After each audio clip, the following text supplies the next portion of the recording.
um prazer muito grande estar com vocês aqui para adorar e glorificar a Deus nesta madrugada tão linda e tão poderosa.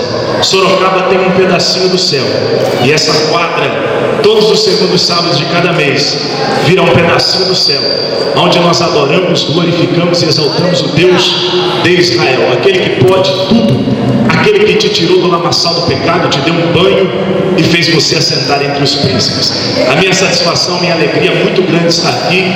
Quero agradecer e tributar toda a honra, toda a glória, todo o louvor a Deus, porque se não fosse Deus, nós nem da cama sairíamos, não é verdade?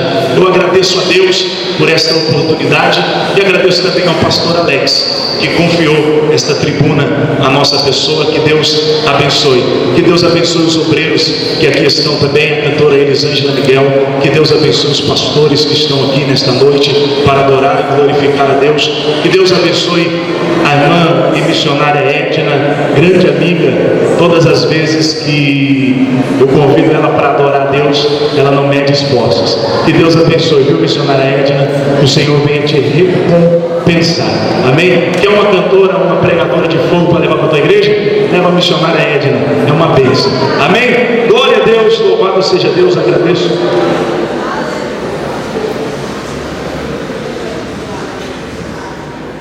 Fiesta CQ19, Fiesta Vinho 1649. Por favor, vá no estacionamento. O seu carro foi arrebatado. Estou brincando. Vá lá, Fiesta CQ19 1649. Meu Deus. Irmãos, pega a sua Bíblia e abra o Evangelho de Jesus Cristo segundo escreveu Lucas. Perdão, Marcos, capítulo de número 2. Quem veio para adorar já está adorando, né? Quem veio para glorificar já está glorificando, né? Quem veio para sentir a presença de Deus já está sentindo, né? Agora, quem veio para reparar, tem duas oportunidades para ele aqui. Ou ele pega as coisinhas dele e dá linha, ou ele entra por meio dos adoradores e se converte aqui hoje. Aleluia. Graças a Deus. Tem gente que tem medo de dar lugar para o Senhor porque diz assim: o que vão dizer de mim? Vou te dar um conselho: quem fala de você não paga suas contas. Quem fala de você não leva uma cesta básica na tua casa. Então fale o que quiser falar de mim, eu vou dar lugar aqui hoje. Quem encontrou Marcos capítulo 2, diga amém. Amém. Olha para o rosto desse irmão abençoado que está do teu lado e fala para ele: você aguenta mais um pouquinho? Se ele fez carinha, se ele fez biquinho, se ele fez... dá um glória a Deus bem no pé do ouvido dele aí. E diga assim para ele: ó, se você não der glória a Deus, eu vou procurar outro lugar para me sentar. Eu vou sentar do lado do pastor, porque o pastor é pentecostal. Eu não gosto de ficar do lado de crente que não dá glória a Deus e não dá aleluia. Aleluia. Olha para a cara dele: se ele não deu glória a Deus, aleluia, dá um glória a Deus bem alto no pé do ouvido dele aí. Diga para ele: vigia de poder, de glória, de unção. Marcos capítulo 2. Vamos falar sobre o paralítico de Cafarnaum. Vamos falar de milagre aqui nesta noite. Quem crê num Deus de milagre, levanta a mão. Você não sai daqui hoje sem o teu milagre. Marcos capítulo 2. Marcos 2 e 6. Amém? Amém? Diz assim a santa, a poderosa, a inefável, a maravilhosa palavra de Deus. E estavam ali assentados alguns dos escribas que arrazoavam em seus corações, dizendo: por que diz este assim blasfêmias? Quem pode perdoar pecados senão Deus? E Jesus, conhecendo logo em seu espírito que assim arrazoavam entre si, lhe disse: por que arrazoais sobre estas coisas em vossos corações? Qual é mais fácil dizer ao paralítico: estão perdoados os teus pecados? Ou dizer: levanta-te, toma o teu leito e anda? Ora, que saibais que o Filho do Homem tem na terra poder para perdoar pecados, disse ao paralítico: a ti te digo, abaixuma na graxa, levanta-te, toma o teu leito e vai para a tua casa. Poder se sentar. Graças a Deus. Eu louvo a Deus porque eu tenho aqui em minha retaguarda obreiros que são verdadeiros amigos. Tenho o pastor David como amigo, desfrutamos de uma intimidade muito grande. Que Deus venha te abençoar. Quando eu vi o David chegando na vigília, tremeu as minhas pernas, porque quem já viu esse menino pregar, Deus honra e usa ele de uma forma espetacular. Nós temos que dar honra a quem tem honra, amém? Nós temos que honrar a quem merece honra. Eu louvo a Deus pelos obreiros que estão aqui, que são grandes amigos. Tiago, que Deus abençoe. Que Deus abençoe a vida de cada um obreiro. Obreiro bom é aquele que intercede quando o irmão está pregando. Obreiro bom é aquele que dá glória a Deus e aleluia quando o companheiro está pregando. Obreiro bom é que sabe ceder a vez para o companheiro, e quando é a vez do companheiro, ele dá glória a Deus, ele dá aleluia, ele diz: usa mesmo, Senhor, opera mesmo. Agora tem uns camaradas por aí que parece que a unção não sei se está nele ou se está no microfone. Você não entendeu? O companheiro dele está pregando, está cantando, está profetizando, ele está roendo unha, ele está mexendo no celular, ele está paquerando, ele está olhando para o lado. Mas a hora que ele pega no microfone, meu Deus, sai de baixo. Ele vira helicóptero, vira aviãozinho, vira tudo. Ele não sabe ceder a vez dele. Ei, irmão, eu quero dizer para você no começo desta mensagem: quem não sabe dar honra, não merece honra. Entenda, meu querido, aprenda a dar glória a Deus quando é seu irmão que está sendo usado. Aprenda a dar aleluia, glorificar a Deus. Sabe por quê? Quando você torce contra um pregador, quando você torce contra uma cantora, uma missionária, você não está torcendo contra ela, você está torcendo contra a obra de Deus. Aleluia. Nós temos um texto muito conhecido aqui nesta noite. Eu acredito que todos os irmãos já ouviram alguém pregar a respeito desse texto, ou já leram esta passagem muito conhecida. Fala-nos do paralítico que foi curado por Jesus em Cafarnaum. 3 dos evangelistas narram essa história. Mateus narra essa história superficialmente. Marcos narra essa história e nos dá detalhes mais profundos. O outro que também narra essa história é Lucas. Porém, eu escolhi o livro de Marcos para estar pregando, porque Marcos nos dá detalhes grandiosos. Marcos nos ensina aqui grandes coisas que Deus, quando eu li esse texto, me deu revelações maravilhosas. Me deu revelações que eu acredito que nesta noite eu tenho a plena certeza que vai mudar a história da tua vida, que vai mudar o trajeto da tua história, da tua vida. Talvez você entrou aqui angustiado, desanimado, abatido. Talvez você disse assim: Senhor, é a minha última vigília, porque eu já não aguento mais.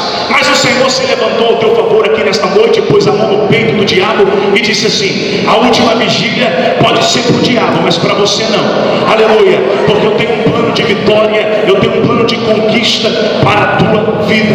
Irmãos, por onde Jesus passava, Jesus arrastava uma grande multidão.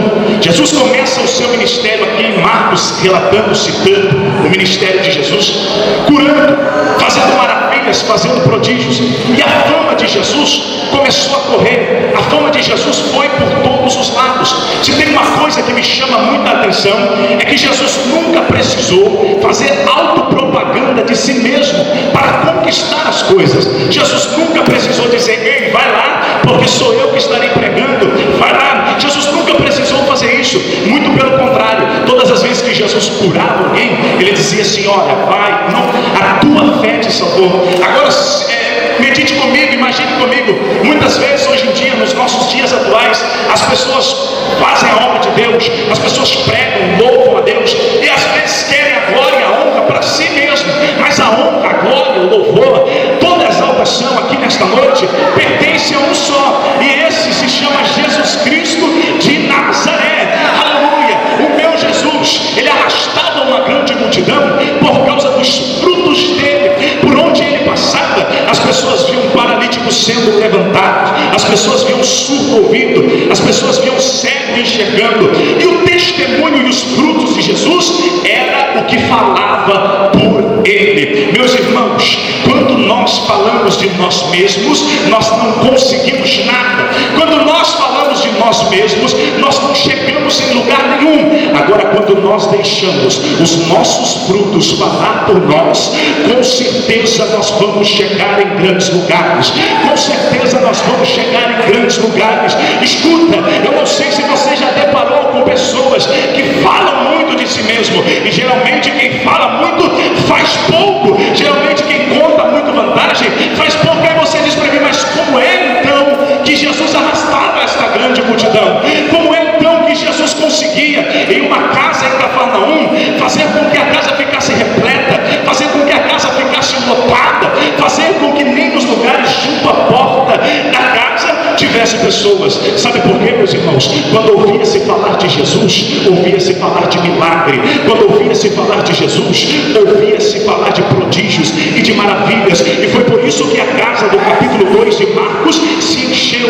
A Bíblia nos diz que Jesus está pregando a palavra. Casa cheia, lugar de pregar a palavra. Jesus está pregando. 4 homens ouvem falar que Jesus está pregando, e eles decidem então ir até esta casa onde Jesus estava ministrando. Mas eles não eram egoístas. Eles tinham um amigo que não tinha condição de chegar na casa onde Jesus estava. Então os 4 pensaram assim: olha, vamos buscar um milagre, mas não vamos buscar um milagre só para nós. Vamos levar o nosso amigo que não tem condição. Vamos levar o nosso amigo paralítico. A Bíblia nos conta que eles pegaram uma maca, colocaram o paralítico em cima, um segurou numa ponta, outro segurou na outra, e eles foram até a casa aonde estava Jesus. Isso aqui nos mostra a união. Isso aqui nos mostra assim: ei, eu não quero só para mim. Ei, eu não quero só eu quero para o meu irmão também. Escuta, quando nós não sabemos ceder a nossa vez para o nosso irmão também, quando nós não sabemos carregar maca para o nosso irmão também, nós nunca vamos chegar em lugar nenhum. Escuta, esses 4, pastora Marilza, podiam muito bem chegar mais rápido se eles fossem sozinhos. Escuta que não, se for só nós 4 sozinhos, nós 4 temos as pernas boas, dá para nós ir correndo, dá para nós andar mais rápido. Eles poderiam ter chegado mais rápido se eles fossem só os 4. Mas sabe o que eles pensaram? O meu interesse, a minha vontade não é chegar rápido. O meu interesse, a minha vontade não é chegar depressa. Escuta, o interesse e a vontade de Jesus na tua vida não é que você chegue rápido. A interesse e a vontade de Jesus não é que você chegue depressa. A vontade e o interesse de Jesus é que você chegue com substância, é que você chegue sólido. Deus não quer que você chegue um moleque.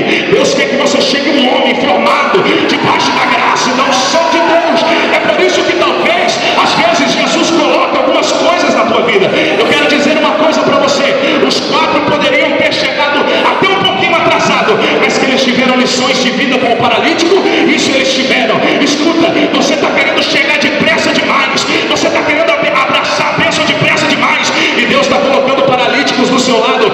Não é para você chegar demorado, não. É para que você tenha experiência, é para que você aprenda com eles. Ei, quem tem experiência de vida, conversa com um paralítico. Quem tem experiência de vida, conversa com um surdo para você ver. E alguém está reclamando e dizendo assim: não, eu quero chegar depressa, não, eu quero pregar nos congressos, não, eu quero pregar nos gideões, não, eu quero pregar na vigília, mas não sabe carregar maca para ninguém, mas não sabe carregar maca para o paralítico.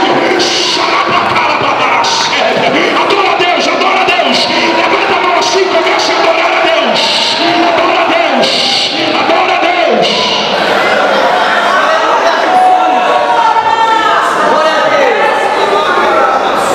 Os 4 poderiam ter dito assim: olha, se for só nós 4, nós chegamos mais depressa. Se for só nós 4, nós chegamos mais rápido, é melhor. Deixa esse paralítico para lá. E Deus, irmão, no decorrer da caminhada, quer te dar tanta experiência com paralíticos, quer te dar tanta experiência.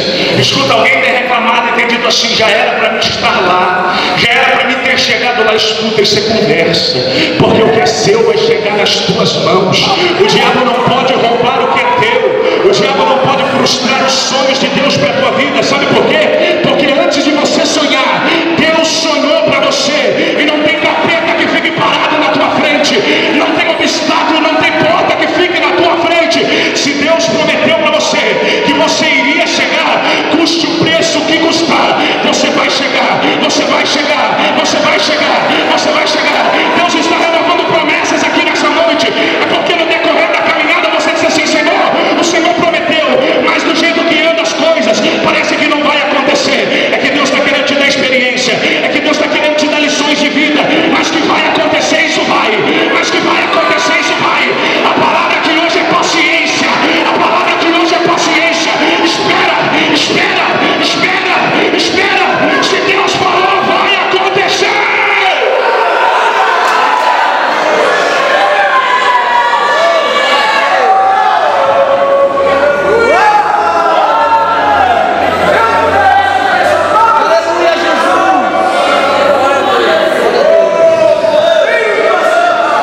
Você vai chegar. Olha para o teu irmão e diga para ele: você vai chegar. Mas se Deus pôs algumas marcas para você carregar, primeiro carregue elas, carregue elas. Diga para o seu irmão: carregue elas, carregue elas, carregue elas. Carregue elas primeiro, não queira chegar sozinho não. Carregue elas, carregue elas. É porque tem uma coisa, é porque tem uma coisa. Ir buscar um milagre para mim é uma coisa. Agora ir buscar um milagre para o meu irmão é outra. É outra. Já viu aquele irmão que só pede por ele, só clama por ele, é só ele quem prega, é só ele quem canta, é só ele quem dirige? Dobra o joelho do lado de uma pessoa assim para você ver. Ele só ora por ele, para a família dele, para a casa dele, para o carro dele, para as coisas dele. Ele só olha para ele. Buscar um milagre para você é uma coisa, irmão.